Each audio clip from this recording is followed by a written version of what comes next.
everyone. Today our topic will be about open space systems. Okay, this is what I promised last time. So apologies again for not meeting you last Tuesday. So I already explained why. By definition, this is taken from a precinct structure planning guidelines in the U.S. So public open space is land that is set aside for public recreation or public resort or as parklands or for similar purposes, incorporates active and passive open spaces.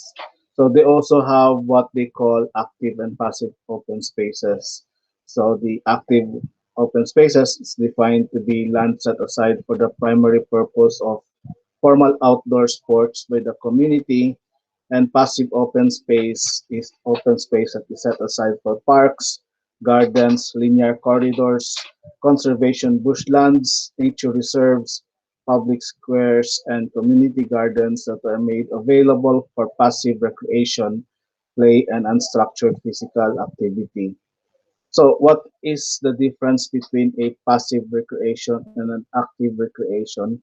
So basically, active recreation are sports events. There are rules, and then sometimes it's even organized. Okay, but passive recreation are just natural recreation activities. No, very candid, like just playing with the kids or running around. I don't know, whatever picnic could be, and even uh, your parlor games can be passive recreations.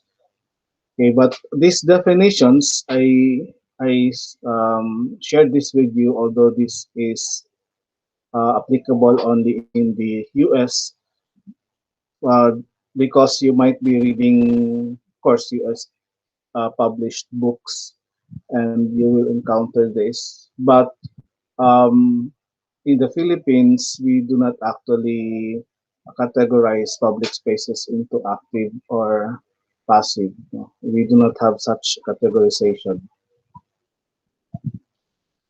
So what are the types of open spaces? Again, this is you as example, and I will just comment what applies to the Philippines. We have conservation and heritage spaces, which are primarily set aside to protect and enhance areas with significant biodiversity, environmental, or cultural value. Normally, this type of open spaces are protected by law. And for Cebu City, we have the Cebu Central Protective Landscape (CCPL). Okay, uh, Cebu Central Protective Landscape. Okay, that's it. CCPL. And I will actually be showing you a map where that is located. Okay, so there is a law that defines it. We also have a law called NIPAS. Um, I forgot what NIPAS means, and IPAS, but it's a law that that protects the environment, no? And then defines the the spaces that should be protected. Okay, so CCPL is like an offshoot of NIPAS because NIPAS is so general. So there are specific spaces which actually require their own law, but it's based on the NIPAS. Okay, so we also have natural or semi-natural landscape and amenity. Land set aside to add or protect the character of an area, including areas with some environmental or cultural value. We don't have this typology in the Philippines because we actually call it buffer zones of a protected area, or simply buffer zones even if it's a protected area. But buffer zones are sometimes not defined by law, but defined by planners only. And it depends on the municipality or the city whether they will include it in their ordinance. Okay, that this area here is a buffer area, and so no one should build it, or the activities there are limited to the following, etc. So third typology in the US is parklands and gardens, land which may have some modification to support community social interaction and structured recreation and well-being uses, including for natural appreciation and reflection. Okay, um, these are actually referred to public spaces. Okay, parklands and gardens. Again, we do not have this. We do have parks, uh, but looking at um, all of the typology here, our parks, which are sometimes like the plazas, um, say in Cebu, you have the Plaza Independencia. What else? The Fuentes Menu. It's actually a very small park surrounding it's a rotonda more than a park. All fall under civic spaces.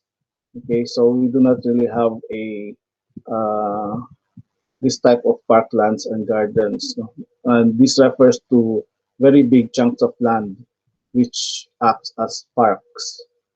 So we also have linear open spaces and trails, linear reserves often on or alongside roads or rivers and creeks, drainage easement, habitat corridors, foreshore and some utility reserves such as pipelines, railways, reserves, and power lines. We actually have this in the Philippines, although they're not considered as uh, a typology of open space because they're just simply referred to as easements or yeah, most of the time they're called simply easements. Um, I don't remember, for example, in the NIPAS law, uh, including all of the easements as open space, no, but I may have missed it. Um, Active open space, land which has been modified to support structure, sports, and recreation. So this would mean uh, this is sports, no, and recreation. So your stadium, for example, can be considered an open space. Family park, for example, is supposedly an open space because of it's supposed to be a open space to catch water. So that water would seep to the ground and recharge the aquifer. But of course, above land, they also offered more amenities or facilities. Then we have the civic spaces, which I already mentioned earlier, and utilities and services. These are zoned for open space purposes to protect its asset or to meet identified or community needs. So this will be your open space for community activities, say your halls or your chapels. Um, and then undeveloped or proposed areas, land acquired, zoned or proposed to be zoned for open space purposes to protect its assets to meet identified or community needs. So these are land which is bought, but for the reason of future use. So meanwhile, they're not being used. Okay. Uh, Coastal and beaches are also open spaces. And then we'll talk more about that. And then plantations, especially here where I'm in Davao. We have a lot of banana plantations. Um, so companies which might be government owned or private owned, which has a lot of plantation, okay, so they are considered open spaces, especially because they are zoned in the agricultural sectors or areas, and they're okay, in the agricultural area you just don't build anything. Most of the time, what you develop there are something like this, like plantations or farms. Now, open space has a catchment. So this is actually a very interesting presentation because um, I have encountered this question many times. For example, considering Cebu, we say that Cebu does not have enough open spaces. But when someone asks, okay, so what do you mean by enough open space? How much open space should there be, and where should they be located? And for for some time, no one could actually answer my question on that. No? Because if you have a rule, for example, for every square meter, you have so much area for open space. Therefore, you could probably design it already, or you can propose it where it should be. Um, but finally, I found this, and some of it I think is applicable, and much further later, um, some are not. No, in fact, I did not include the last one because really it's not applicable to the Philippines, and I explain it to you later when we get there.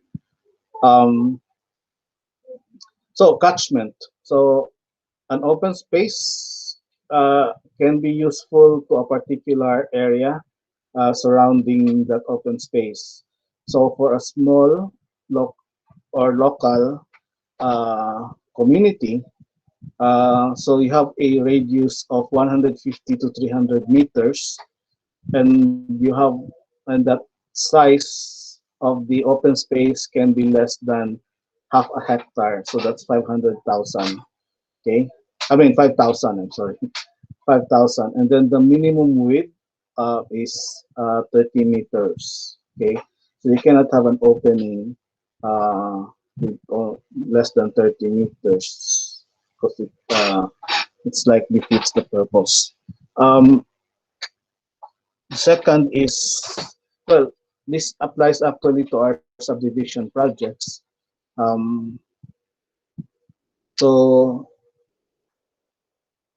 I don't, well, I have not tried looking into whether this radius of 300 meters, the circle that is defined by this radius, um, will fit exactly the lot, no? Or will there be two of them or three of them? In which case, this is the smallest. So, and then which means for that every radius, particular radius, for example, if you're going to consider a 200 meter or 5 meter 5 minute walk, like I explained earlier about the pedestrian sheds, it might be good to have a pocket park somewhere in the middle. Next is the neighborhood. So this is a um, bigger area with a 400-meter radius. So this would be an 8 or 10-minute walk. And then the size would be between 3/4 of a hectare to 2 hectares with a minimum width of 50 meters. So it's generally provided for residents in a single neighborhood. Um, Perhaps the neighborhood does not need to be simply subdivision. It can be a collection of houses. Okay, that forms a neighborhood because they're all houses. I explained to you before about the housing development, which is not really a development uh, privately, no, as a subdivision. So examples include parklands and gardens, okay, for this.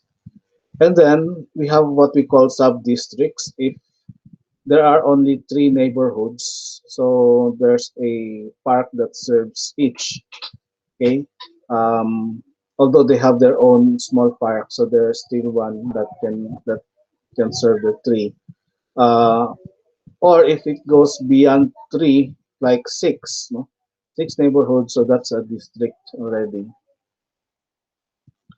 Okay, so these are your public parks. So the others, the small neighborhoods can be private parks or just small parks. Then you have one which is really for a particular district. Now, the district can be very big or can be very small. And sometimes it's almost the same as excuse me, um,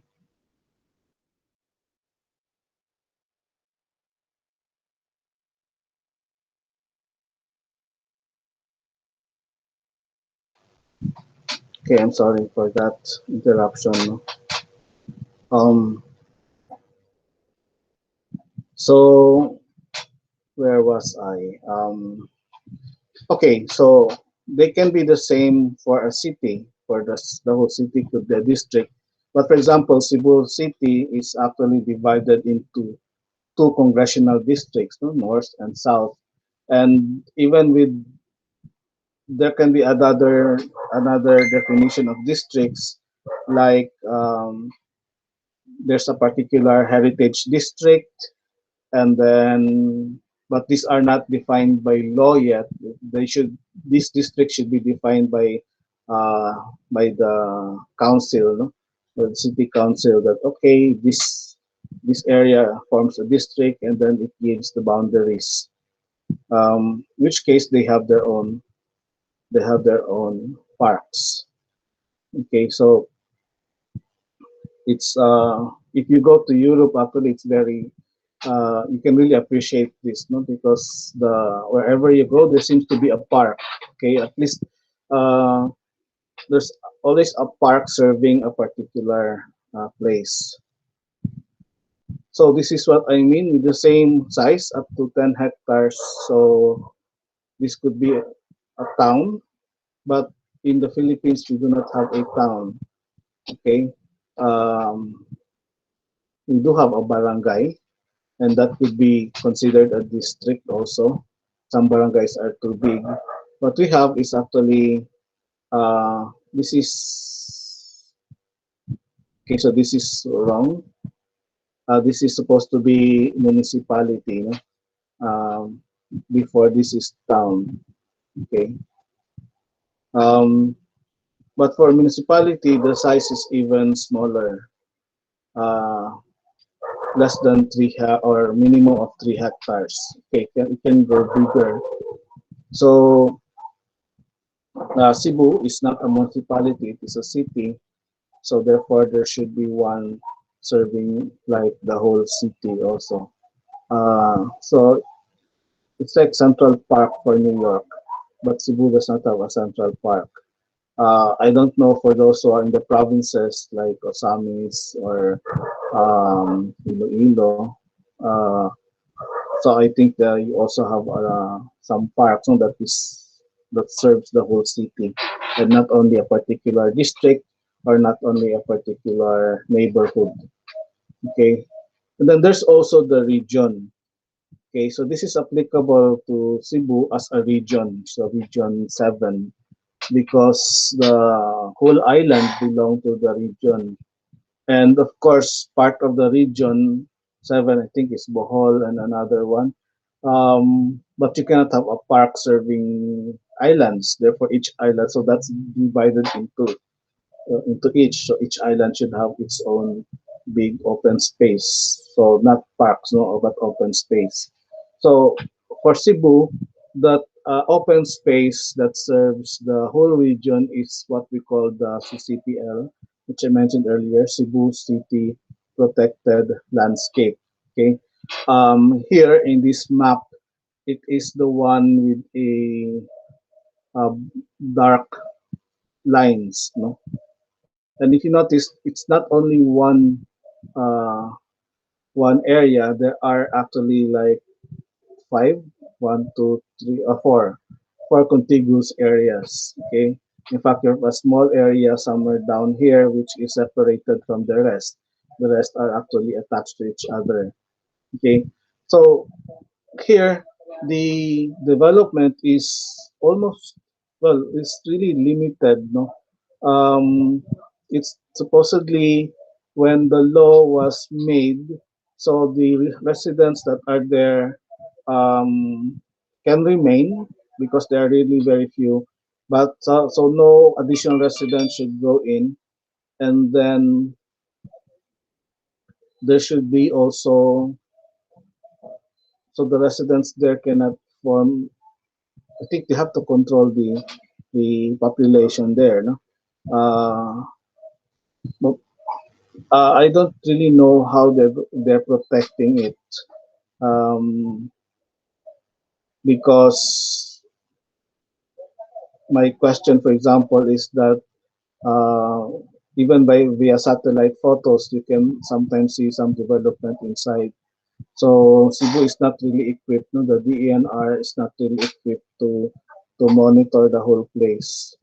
But in principle, there's biodiversity there. There are rare species of plants and animals that are located there that should be protected. The forestry is supposed to be protected and everything. So logging is of course definitely is a no. And also um, you can go there for ecotourism, like you wanted to just study the birds and the trees. But there was, for example, this controversy of a teacher in the USC, I think, who conducted experiments with the birds, and that happened to be a rare bird.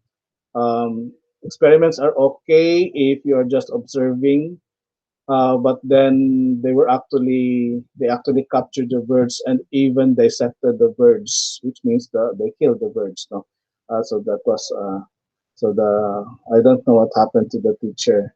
Um, if he was imprisoned or he was fined, etc. But there was a hearing on that. Um, so that area is actually like made up of what we see here, no? Forest land, national park reservation. Okay, there's just one uh, category that somehow confused me in this map because it's alienable and disposable land. Alienable and disposable means it can be owned, it can be sold. Okay, and then if this is supposed to be protected, so I was wondering why. I still have to ask about this. There could have been a mistake in the making of the map.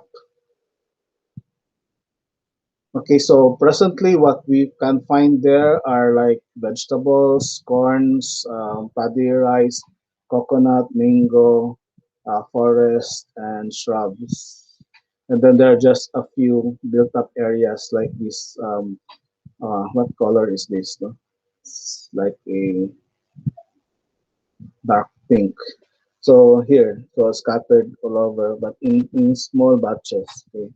So I guess that's okay if they're very small, and then mostly are shrubs. So it's a point of concern also that most of these are shrubs.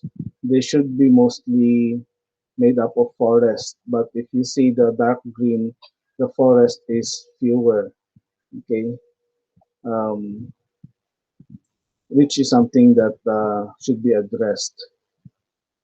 Now we also have watersheds in Cebu. Okay, a watershed is actually like the topmost part of the mountain, including the ridges, and then the basin that they form, because the mountains like interconnects, and then they form a basin so that when it rains, the water flow into the center of that basin. So here, the colors are actually refer to the municipalities and cities, and then the dark lines refer to the boundaries of each watershed. And the names are actually the names of the watersheds. Like Cebu City, there are like four watersheds straddling over Cebu City. One is the Cebu City watershed, then Mananga, Butuanon, then you have Alusaran. There's actually a fifth, no, a Kotkot watershed. So for each watershed, that's a good place to put a dam, okay, because you expect a lot of water going there. Um, that's why we have I think we have the Kotkot Lusaran Dam somehow, because Lusaran is like in sa landlocked, no? So the basin, I think they form uh, a lake somewhere in the middle, which is supposed to be like a retaining pond, waiting for the water to be completely absorbed by the soil.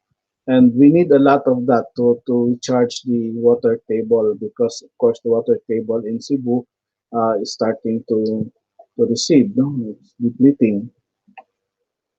I think we have a Mananga Dam, but I don't know. I don't think we have one in the Kansaga because it's more flat here in this area. Okay, so what should be the criteria for an open space? Okay, what are the criteria? First, it should be provided along foreshores, streams, and permanent water bodies. Okay, so if you have a river, so we call that a river easement. So in the urban areas, 3 meters from both sides, from each side, I mean, um, should be the easement. Okay, so that's unbuildable. That's government owned, and that is normally used for access whenever there is a repair needed on the river. That's primarily the reason. So that easement can be wider, but not little because that's a minimum. Um, and then that can be made into a park, a boardwalk, etc. So there can be activities there, but it's not supposed to be sold to private that homeowners. And of course, that follows that there should be no structures, permanent structures within it. When we say permanent structures, we're referring to enclosed structures such as houses, habitable. Okay, but like boardwalk is a structure, so but then that's only a walkway, so it's not a problem. It should be linked to existing or proposed future public open spaces where appropriate. So it's a good thing. Earlier I showed you, say, 6 neighborhoods with their own open spaces, and then there's open space that another open space that serves all of the six. So as much as possible, this should be linked somehow. Okay, there's a good advantage with that because, for example, if because open spaces are also used for water management, especially runoff, and it's good for to design a system where the each open space are like coordinating with another. So maybe one of these days I can show you an example of how that is done. So it should be integrated with floodways and encumbered land that is accessible for public recreation. Okay, so I mentioned about water management for open spaces. So one of them is actually to control flood. Okay, so an open space is sometimes used to control the flood, either because what you can have water go there, as earlier mentioned about Lusaran, no? And then let the water seep, let the ground seep in because in principle it's unpaved. Okay, now there's an underlined word, encumbered land. I will define it after these slides. Okay, open space should be suitable for intended use. So you cannot assign an open space for parks and playgrounds if the topography of open space does not allow that because it's a steep hill. Okay, and then so since you cannot build on it, so you designate that an open space, and then yet you call it parks and playgrounds. So how are you going to how are the kids supposed to play on that steep hill? No? You can probably designate it for some sports recreation like mountain climbing, but you have to be more specific. Okay, and then that can actually be uh, the space can actually be leased out, so it could be commercialized also.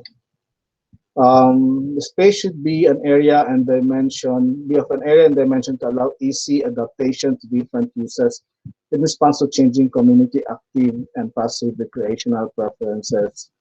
So, except for small parks, pocket parks, no, all other parks should be more like flexible in the use. Later on, I'm going to show you a picture. that explains that. No? Maximize passive surveillance. Surveillance means there are like what I mentioned in the subdivision projects for those with design plates. So if you have houses all around that area, so anyone can look into that area at any time, because especially if the windows are actually facing that area.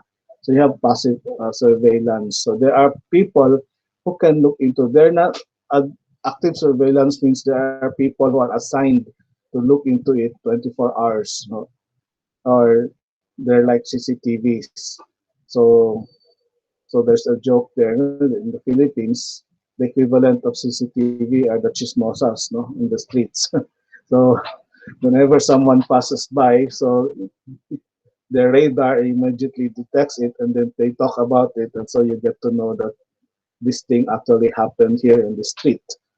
And depending on their networks, you can hear about it even if you're so far away. So open space should be integrated with urban water management system, waterways, and other water bodies. So it's the same as earlier mentioned. Incorporate natural and cultural features where appropriate. So this one, the natural features is of course expected, but the cultural feature is something that should also be considered. Okay. Um, so if you have, for example, a heritage building, so it would be good to incorporate it with a landscape with an open space, so that it is further protected and the aesthetics are further enhanced, and of course maybe its significance. No? Um, so encumbered land. So what is it?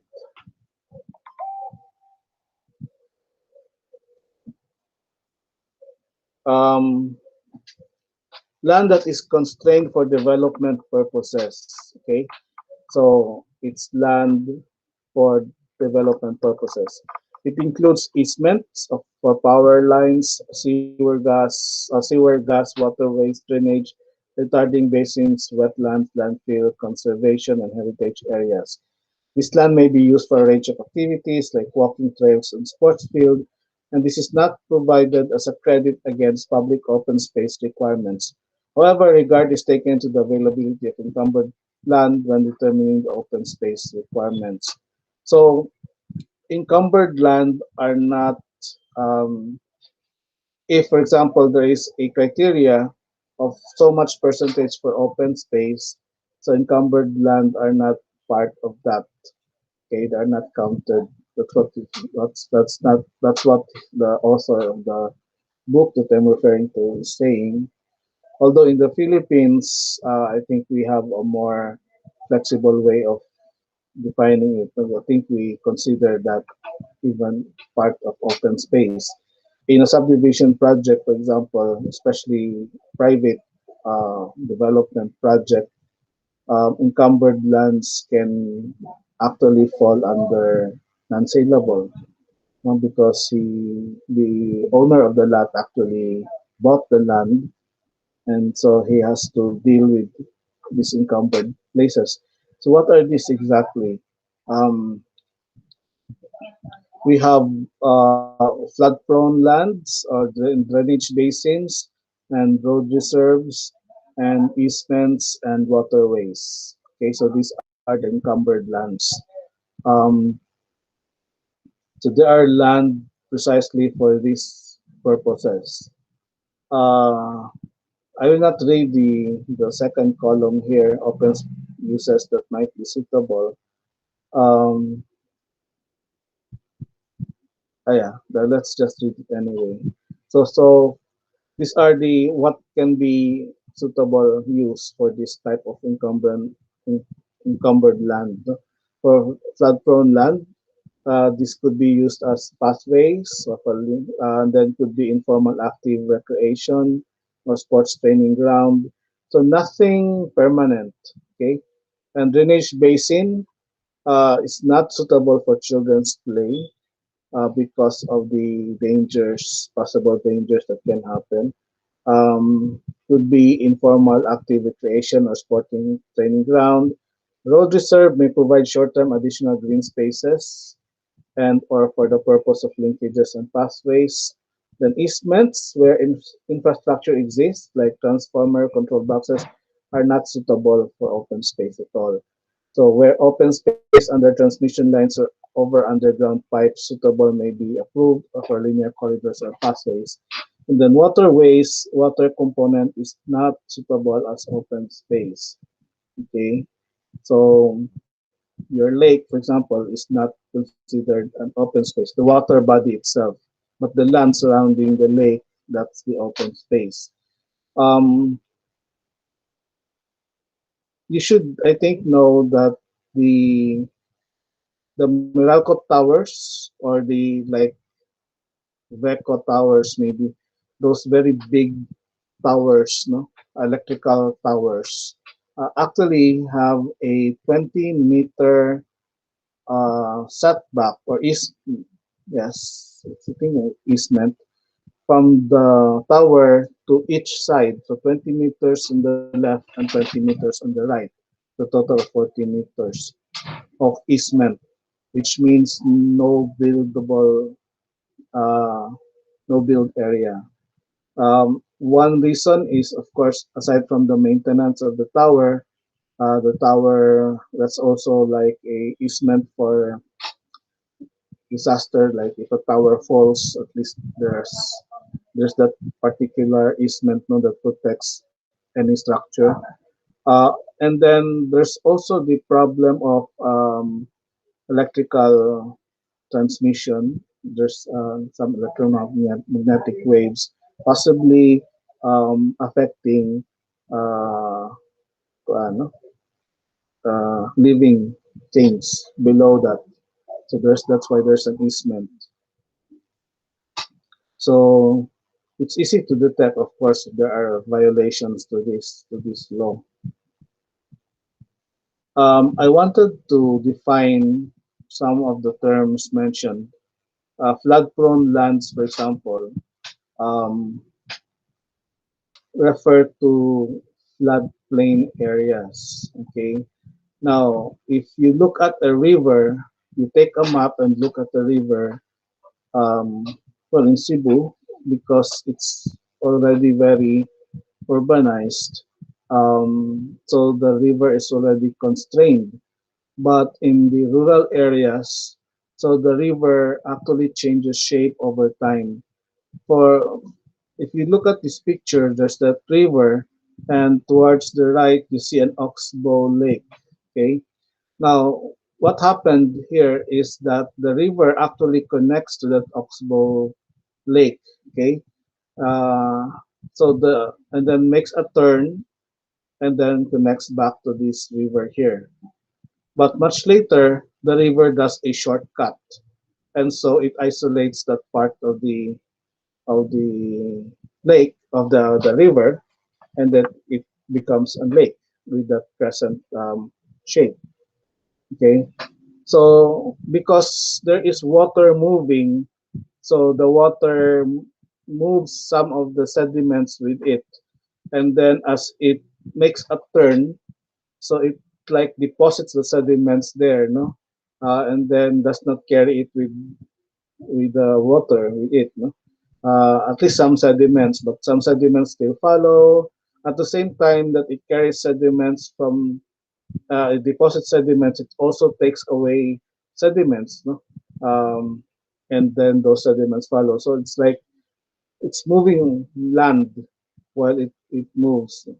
Um, that's why the sediments form what we call a levee. There's the term here, no, like an embankment.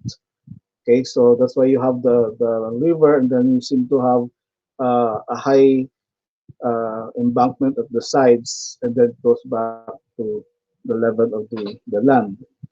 Now, if there is so much water, so this channel of the river cannot handle that amount of water, so water will make a shortcut. So we'll go over the channel and then just follow the slope. Okay.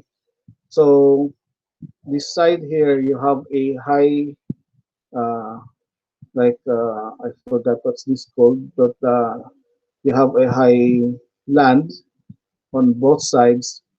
So the depression where the where the where you will find the river is normally the floodplain.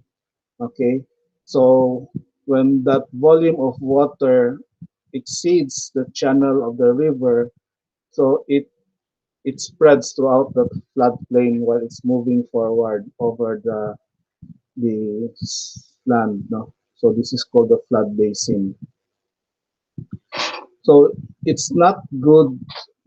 Well, government has to to delineate this floodplain.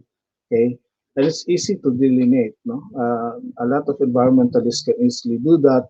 Say that okay, this is the floodplain. They can define the boundaries, and then in beyond that boundaries or within the floodplain should be a no-build zone.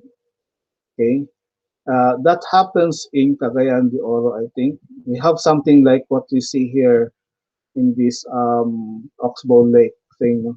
Um, Although it's a very big area, so there is a lot of housing on this part. No? Um, so when there was flooding, okay, so it was natural that the river or the water would not follow the river anymore, but go straight to the bottom of the land. No? So it made a shortcut towards all of those housing units. So they were all destroyed and a lot of people died. Okay, so any environmentalist who saw that would not be surprised that that happened. But then all we can do is, of course, lament the fact that these were allowed here in a floodplain. Okay, so it's like anyway, 100 years flood uh, will take 100 years to happen. But nowadays with climate change, 100-year flood take like can happen at any time and can repeat more than once within 100 years. So I think they have to redefine that, no, that 100 years flood. So things are getting worse.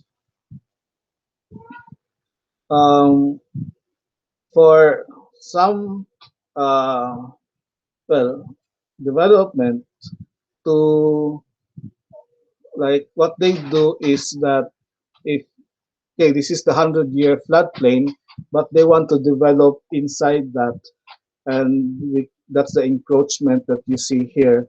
So they have to build the land taller and then way beyond, and then try to compute the amount of water that can be displaced because the amount of water displaced here when you sort of reclaim this part of the embankment. So embankment is the term I was looking for earlier. Um, so this amount of water which is displaced is now should be equal to this surcharge here, and that should not be more than the encroachment. So that's how they were trying to solve the problem. Okay, so in effect, we still have enough water to go through that river. So it's way beyond the river. It's now called an administrative floodway. So it's like a controlled floodway. It's not something which was now naturally created, no, by the water, but now created by man. But of course, compensate nila to make sure that the same effect happen. No? So that if the water volume of water goes beyond the channel of the river, so it only goes as high as this surcharge, not beyond it. Okay, so that's one way, uh, but we're not actually doing that in Cebu or anywhere else. I don't know in Iloilo. I heard that the urban design there is really very good, but I don't know how scientific they are. Now, I mentioned about drainage basin, and I also mentioned about watersheds. Um, and then, of course, in the watershed, if you recall the map, so there's a Cebu City watershed, and a big part of the lower part, no, towards the coast, is heavily urbanized and heavily built up. Therefore, you cannot really we cannot actually limit the use of the watershed because everything is part of the watershed. So, but the drainage basin is different from a river system because the river is like permanent. There's always water there because the water does not come. This is not runoff water only. This actually come from groundwater. Okay, so there's actually a big reserve of water inside the mountains, and then they go out, and then they're constantly being replenished. Uh, so drainage basin refer to runoff water. So they only appear when there is rain. So otherwise, they just appear like channels, dry channels. But then they're easy to detect. And so since water would naturally flow here whenever there is rain, so somehow they should also be protected. They should be allowed to water should be allowed to pass through there. Otherwise, if you cover it up, so water will pass through somewhere else. It will always like go down because of gravity.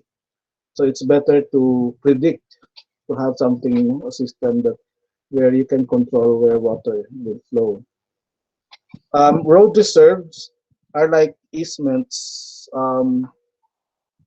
because this happens like here in this map. You have already a road defined, um, but then like your well, just now I think the roads connecting the municipalities, the coastal roads, no, have become wider. I'm not sure because I have not been to Cebu for more than a year already, and I have not visited the other municipalities around. But I used to travel around Cebu almost every month, going from one municipality to another. No? Um, and the road has always been like 4 lanes. Okay, but this is the main road that actually connects all the municipalities. Therefore, the Department of Public Works actually has a 20-meter easement from the center of the road to each side. So it's much like the electrical transmission towers, no? Which means that they're supposed to develop a total of 40 meters for the road right of way, including all the sidewalks and the planters, no? But right now, there's only, say, 4 lanes. That would be something like 12 meters maybe.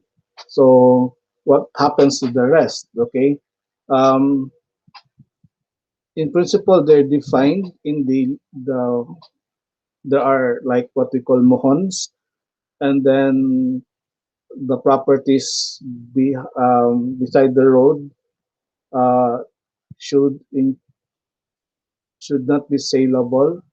But there are cases where the properties are actually sold. Okay, um, so for example, here we have a proposed site, but this proposed site is already like outside of the road reserve. But then there are properties that the boundaries are actually inside the road reserve and just be along the marked roads. Okay, marked road. So anyway, this road itself, no, I realized this marks is the name of the road. Um, that's what happened in our on one of my on our properties, family properties, and it's a good thing that I was able to get a map of the project of the PWH where they actually referred to the road reserve. So that's why I marked. Okay, so if one of these days this road will be expanded, it will be expanded up to this point. So it's inside our property already. So therefore, we have to avoid building over that point. And true enough, after some years, a lot of years actually, but eventually it came. So they actually widened the road. So we were free from any demolitions. But we bought that property, that part of the property, so that when the government started the widening, so they have to buy that property from us. But the only disadvantage there is the government would always buy at market price assessed by government, which is totally lower compared to the private. No, but at least you're compensated. They still call it just compensation because it's government assessment. So easements, we already mentioned a lot of easements. For example, when there are water bodies, there's an easement of around it. And then there are also easements. So these are properties which are delineated for certain utilities, like in this case, a catch basin. So you have here a road, and then the road, there is um, a catch basin, and then for to catch rainwater runoff, and then to channel that rainwater all the way down to the river or the wetlands. Okay, but to do that, you have to run a pipe all the way to that. Then this is how it looks like, no stormwater outlet. Okay.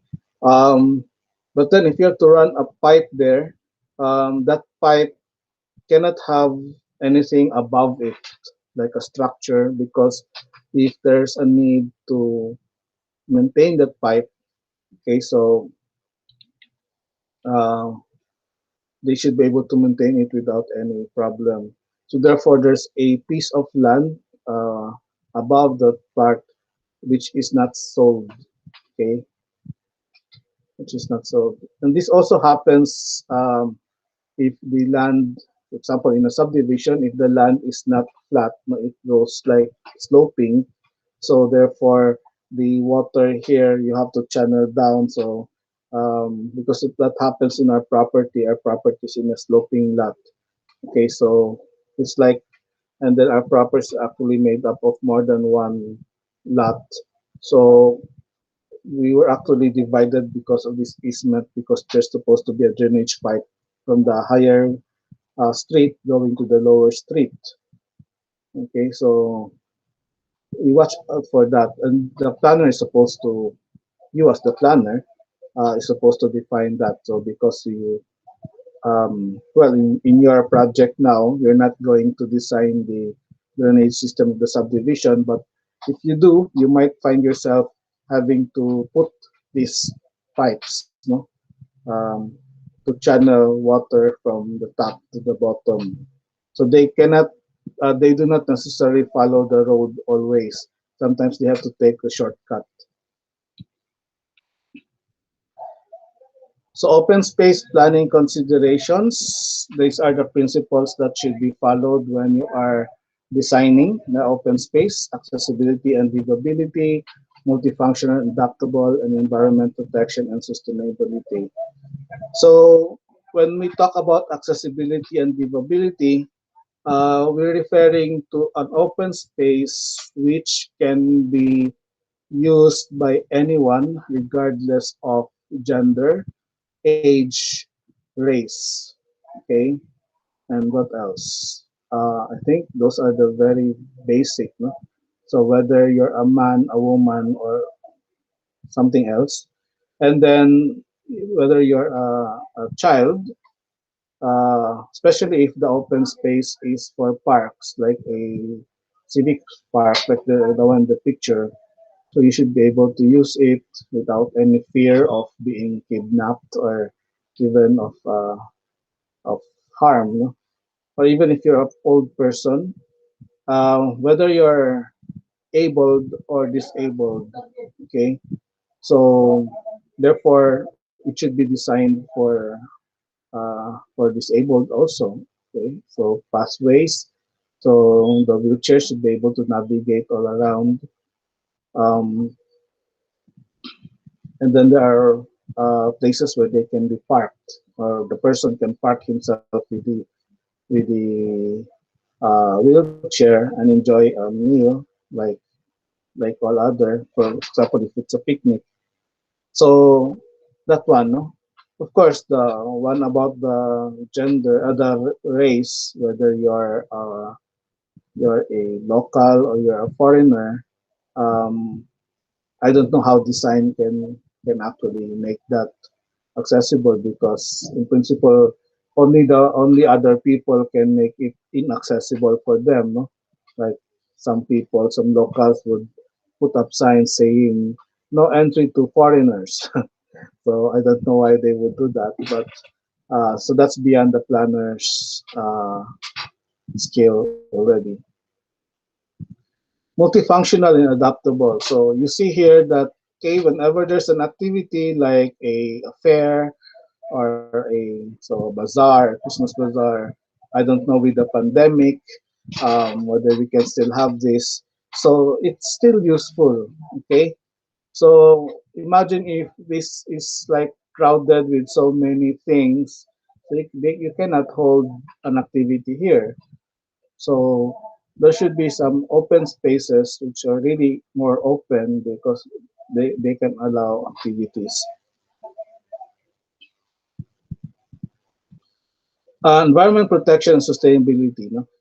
In principle, the design of the park or the open space should be low maintenance.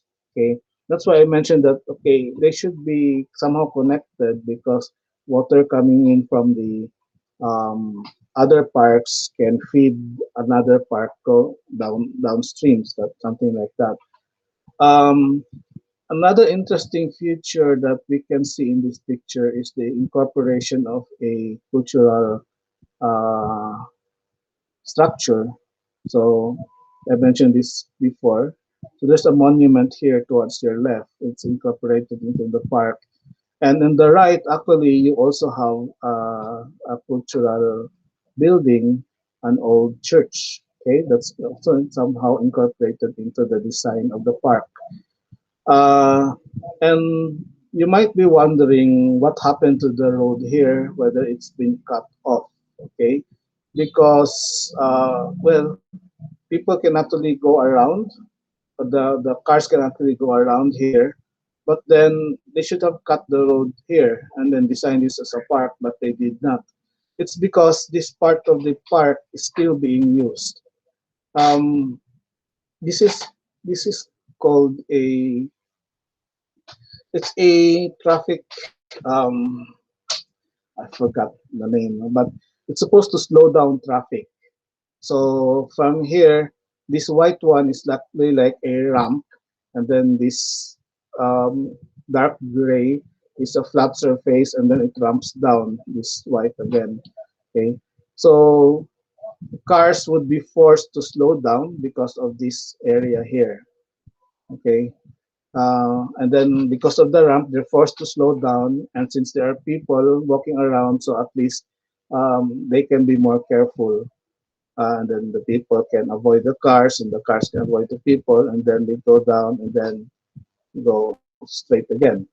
So that makes it work, because without that you'll have a lot of people crossing here and then cars are speeding up. Okay, so accidents can happen. Now in Cebu again, um, if you might notice that in the park in front of the city hall, there's actually a road that that road is supposed to link to a curved road right in front of the city hall. Before there was that curved road. Right now they paved that, and then it becomes part of the park. But the mayor then was Rama, and the idea, because the park was designed by IPD, I was part of the team together with Elis Puerto, the architect Puerto, who was already passed away, and also architect Valensona. And the idea there is that the road can be used during the day because it's a busy road, and during the time, City Hall did not want to cut off that road, okay, because they think that it it somehow will disrupt traffic and makes everything messy. So the idea is that it can be used during the day, but then with the same principle here, but during the night it's closed off, so it's purely a park, so people can use it, say after 6 o'clock, like that, no? Um, but I don't know what happened because finally they decided to just close it off from traffic and make it into a park altogether. Because had we known that they can do that, they're willing to do that, so we would have designed the park differently. Okay. But anyway, so that makes it sustainable also. Because another reason why this is done is probably the road is not so busy during some particular hours, especially in the evening. So therefore, it would be better if that park, since there are two parks on each side of the road, to incorporate that into a park. Okay, so everything works out fine. There's a lot of things we can learn here. No? So key considerations. These are like the steps in designing parks, but they are really self-explanatory. So first, you establish a scope, the purpose and process of the planned activity. So what are you trying to do really? What is it for? Then assess the existing provision, existing supply of open space. So it's like making a site inventory. Then identify the needs, future demand for open space. It's like talking to the stakeholders, asking, okay, what do you want here? You want a skating rink or skating something? Or what? No, you want a fountain, water feature. So I remember that when the group of architects who designed the Plaza Independencia, because the Plaza Independencia was just recently uh, redesigned. Before it was really like an American planned park. No? It's now you can see a lot more pavement with a more modern configuration, and the one of the architects involved is architect Zafra. I don't know whether you know him, but he was telling me that part of their design actually incorporates a water feature.